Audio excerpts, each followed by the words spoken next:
When I put this all together, these 79s actually have a different floor than like the 80 and forward. Correct me if I'm wrong, it might be the 79 and 80, but it's because the tank on these is much smaller than it needed to be. I think they were like 12 gallon to start with. This tank, however, is bigger. This is a 15 gallon from 97. And so what I did was I cut 2 straps here and made them longer with these guys right in the middle, so we can just unscrew those. I'll show you what I mean. And honestly, I don't know why Ford didn't do this to start with.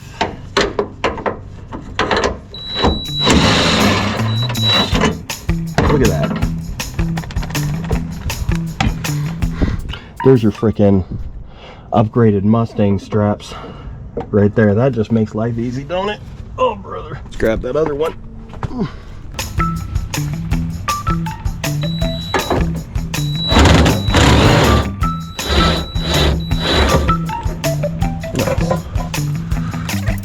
Now that you've got the straps undone, what you're going to go ahead and do is drop the tank. Now, one thing about these tanks is that if they have a lot of fuel in them, the one side that gets lower is going to slosh full of fuel. So if you unbalance it, it can fall over really easy. Then you'll also just go ahead and pull the filler neck out of the side.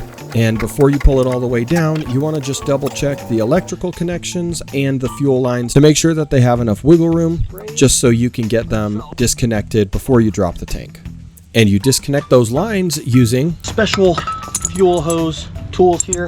Those are really cheap at Harbor Freight, by the way.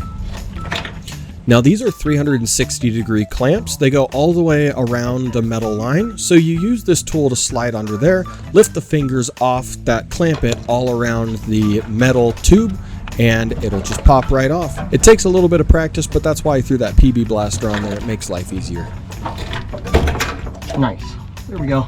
Now this guy, hard to see, but it's got a ring like this, and then you take this ring, hit it with the screwdriver and rotate it, and it pops out. So you guys might even fall down. This takes just a little bit of effort here.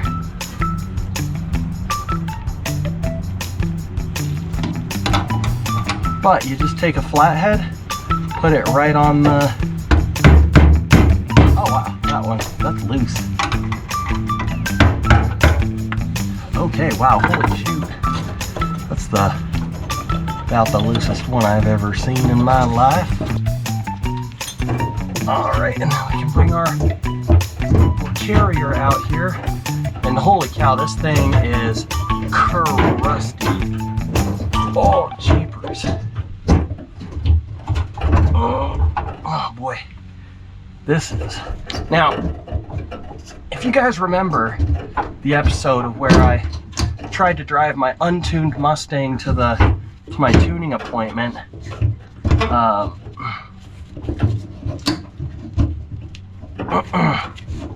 in the world did I get this in here? Well, that was because the fuel had turned into essentially just water. All right, there we go. Heck yeah.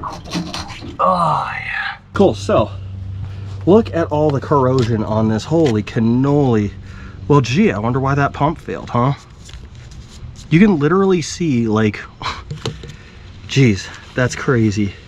So water probably got in the gas tank and just over time corroded all of this. This sat for about 3 years with the same gas in it, and it was pretty much a full tank. So yeah, this pump just died inside out. Let's get this pump out and take a look at kind of what we got here.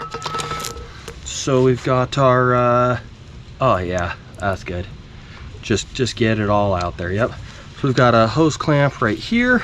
Once you've got the assembly out of the fuel tank, you'll want to go ahead and disassemble it. Remove the fuel sock from the bottom, and then you'll disassemble the carrier. Some of them are held together with screws or bolts. Some of them are held together with hose clamps as well. This one just needed a screw.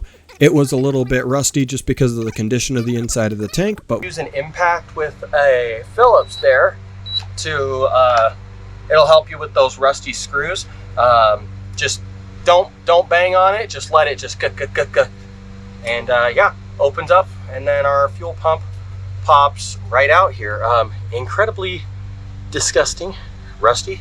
This is our new fuel pump compared to our old one.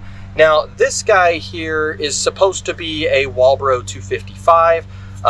It is the same like form factor, much bigger inlet on it, but this is the guy that was making all that noise. Just while I'm here, the hose that came with it is a little bit different than this hose, and this one being like bent to shape, this would be kind of a pain in the butt to make it work. So I'm just checking this hose for any like cracking or anything, and it looks like it's in pretty good shape. So we're just gonna let her ride. Goes right there. There we go.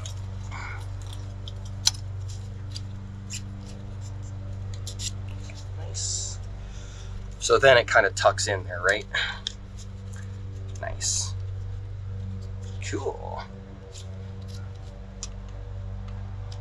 So we'll go ahead and clamp this down here. Oof. My hands are all covered in gas, so this is really slippery.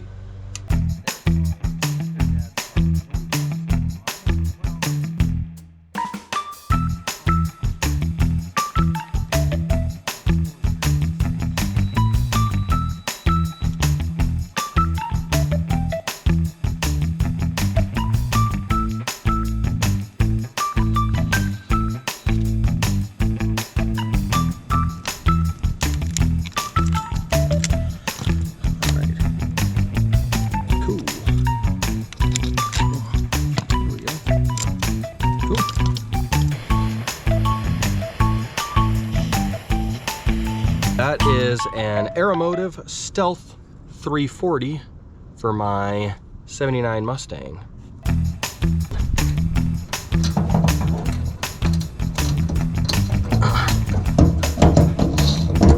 All right. Let's see if we can figure out how to get this. There we go. Hey, we made it. Woohoo! Reassembly is literally the reverse of what we've done so far.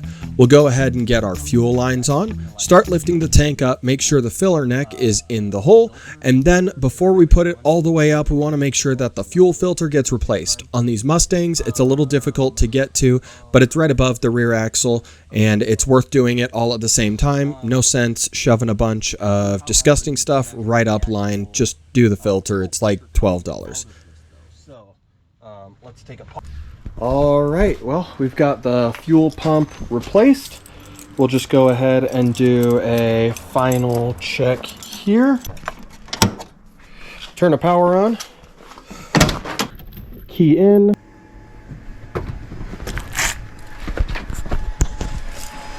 Just looking, smelling for leaks. Think we're good. Give her a test fire.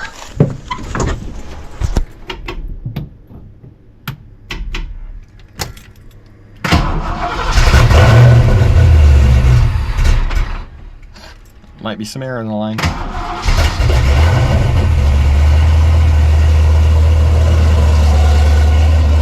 Oh yeah.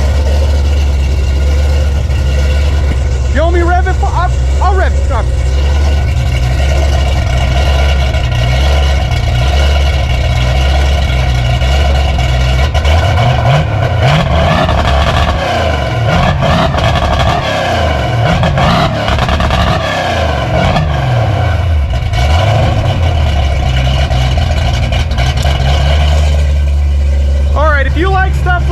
Hit that subscribe button. I love you for watching this.